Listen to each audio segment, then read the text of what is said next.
আসসালামু আলাইকুম, স্বাগতম সবাইকে। আজকে আমরা চট্টগ্রাম বিশ্ববিদ্যালয়ের এই ইউনিটের পদার্থবিজ্ঞান প্রশ্ন ব্যাংক থেকে তাপগতিবিদ্যা চ্যাপ্টারের বিগত বছরে আসা প্রশ্নগুলো সলভ করব। তো চলো শুরু করি।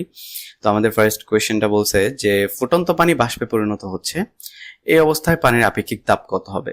এই অবস্থায় পানির আপেক্ষিক তাপ হবে অসীম। কেন অসীম?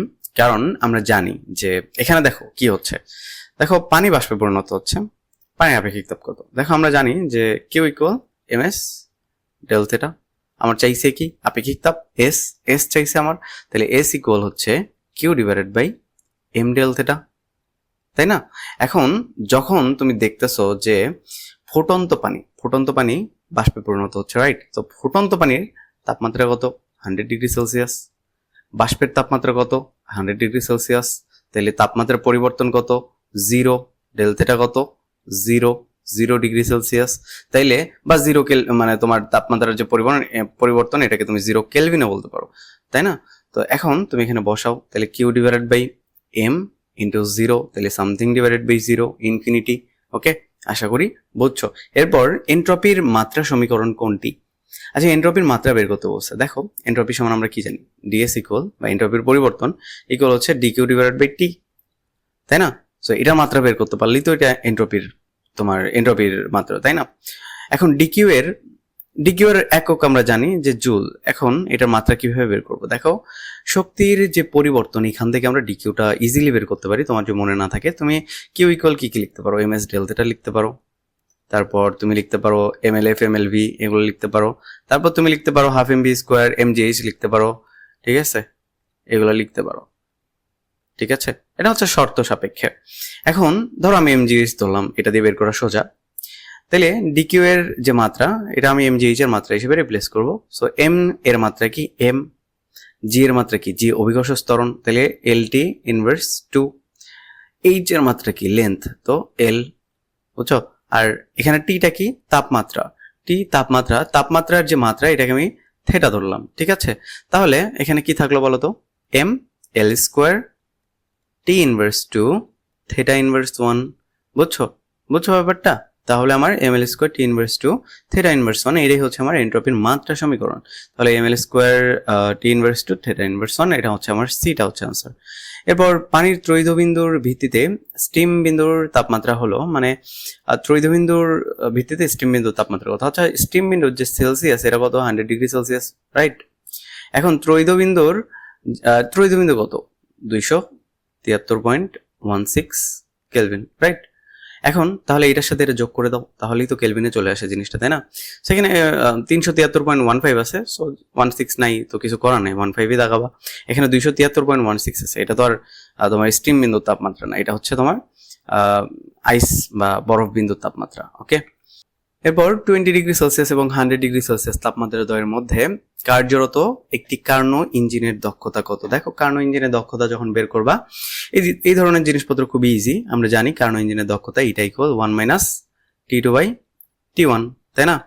এখন যদি উল্লেখ করা না থাকে যে তাপগ্রাহকের তাপমাত্রা বা তাপ উৎসের তাপমাত্রা কোনটা, তুমি যেটা চিন্তা করবা T2 ধরবা ছোটটাকে, T1 ধরবা বড়টাকে। বোঝা গেছে? এটার সাথে অবশ্য 100% গুণ করে দিতে হবে। তাহলে ছোটটা ধরবা হচ্ছে T2, 1 - T2 কত দেয়া আছে? 20°C। 20°C কে তুমি যদি কেলভিনে নাও, এটা কত হবে? 293 কেলভিন। তারপর 100°C আছে, এটাকে যদি কেলভিনে নাও, এটা হচ্ছে 373 কেলভিন। এখন আমি কি বলছি? ছোটটাকে ধরতে হবে T2, তাহলে 293, আর এইখানে আছে হচ্ছে তোমার 373, ওকে, ইন্টু 100%। এখন তুমি ক্যালকুলেটর ইউজ করো, তাহলে ক্যালকুলেটর ইউজ করে যেটা পাবো ওইটা হচ্ছে আনসার। এরপর গরম বস্তু ঠান্ডা করতে কোনটি সবচেয়ে কার্যকর হবে? আচ্ছা, গরম বস্তু ঠান্ডা করতে কোনটি কার্যকর হবে? এখানে অপশন আছে ঠান্ডা বাতাস, ঠান্ডা পানি, বরফ, সবগুলোই সমতুল্য।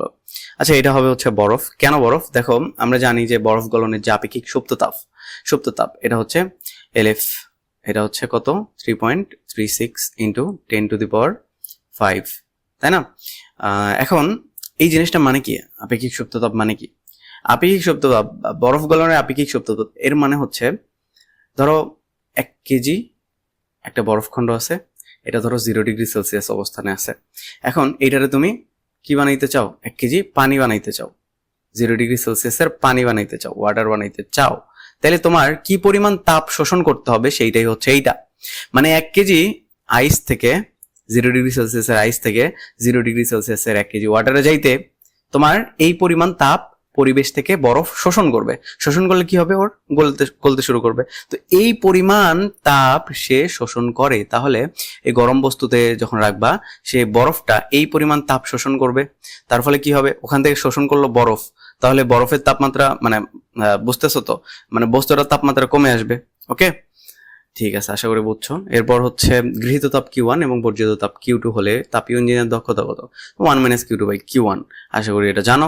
এখন এটা কারেন্ট লিখছে, এটা হবে ফারেনহাইট। ফারেনহাইট স্কেলে পরম শূন্য তাপমাত্রা অনুরূপ তাপমাত্রা। আচ্ছা, পরম শূন্য তাপমাত্রা এটা হচ্ছে 0 কেলভিন, রাইট? 0 কেলভিন। এখন এটা ফারেনহাইট স্কেলে লাগবে। এখন আমরা জানি যে F/9 ইকুয়াল হচ্ছে তোমার সরি F-32/9 ইকুয়াল হচ্ছে তোমার K -273/5। এখন K এর ভ্যালু বসাও 0। এখন F এর ভ্যালু যা আসবে সেটা হচ্ছে আনসার। ক্যালকুলেটর ইউজ করো, তাইলেই তো হয়।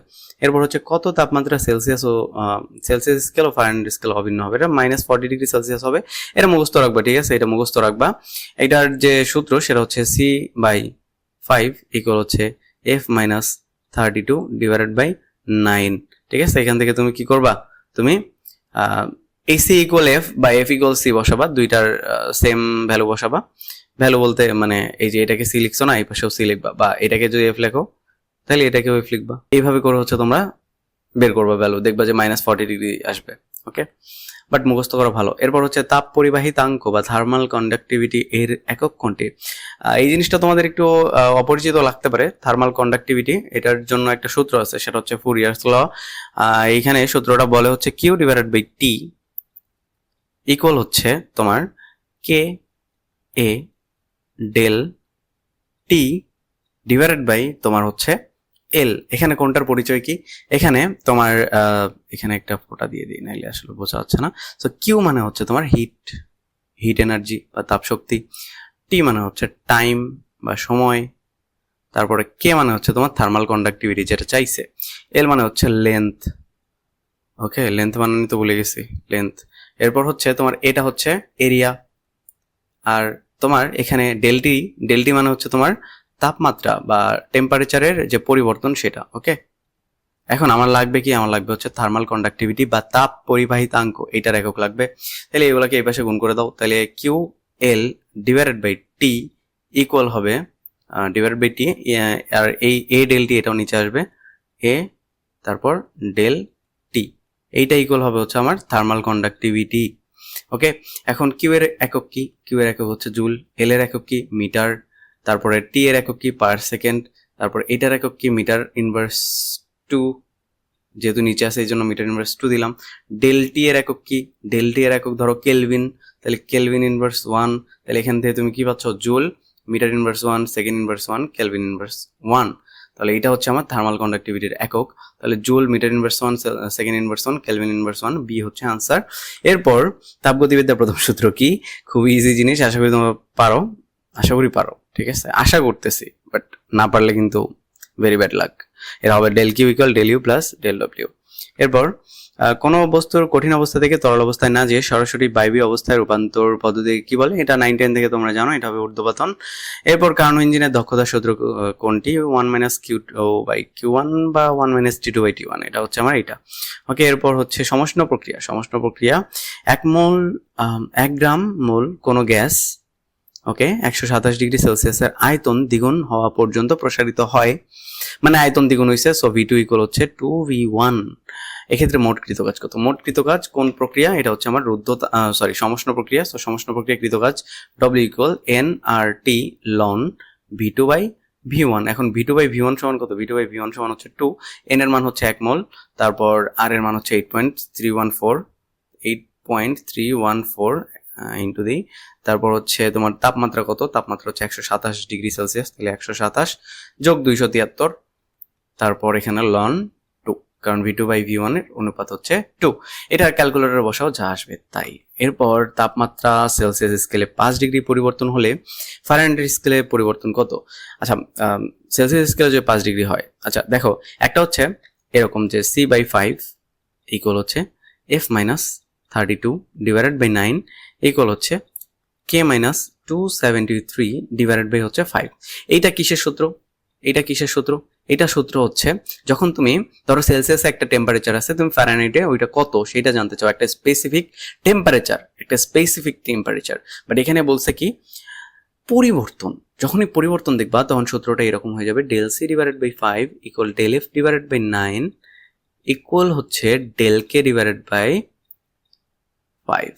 ওকে, এটা হচ্ছে পরিবর্তনের ক্ষেত্রে। এখন সেলসিয়াস স্কেলে যদি 5 ডিগ্রি হয়, ফারেনহাইট স্কেলে কত হবে? তাহলে del C divided by 5 equal হচ্ছে ডেল এফ ডিভাইডেড বাই 9। তাহলে ফারেনহাইট স্কেলে কত হবে? ডেল এফ ইকুয়াল হবে হচ্ছে তোমার ডেল সি এর মান কত? 5। তারপরে নিচে আছে 5 আর এই 9টা এই পাশে যাবে, সো 9 ডিগ্রি। ওকে, সো 5/5 কাটা, এখানে হবে 9 ডিগ্রি। ওকে, সো আমার আনসারটা হচ্ছে ডি। এরপর গৃহীত তাপ Q1 এবং বর্জিত তাপ Q2 হলে কারণ ইঞ্জিনের দক্ষতা কত? 1 মাইনাস Q2 বাই Q1। এরপর কোন তাপমাত্রায় সেলসিয়াস ও ফারেনহাইট স্কেল একই পাঠ দেয়? -40 ডিগ্রি সেলসিয়াস। এরপর এটি তাপ ইঞ্জিনের কর্মদক্ষতা 80%। গ্রাহকের তাপমাত্রা 127 ডিগ্রি সেলসিয়াস হলে উৎসের তাপমাত্রা কত?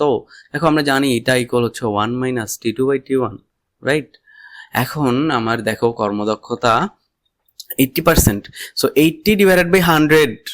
ওকে, 1 minus T2 by T1। T2 কত? দেখো গ্রাহকের তাপমাত্রা মানে কি জানো? T2। ওকে, গ্রাহকের তাপমাত্রা।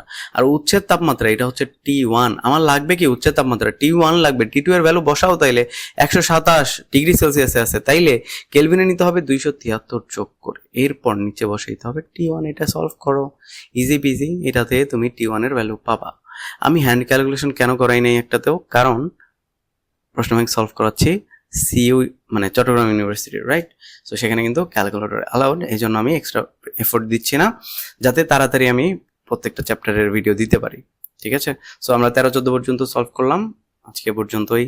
যদি না বুঝে থাকো আমাদেরকে অবশ্যই রিচ করবা। আসসালামু আলাইকুম সবাইকে।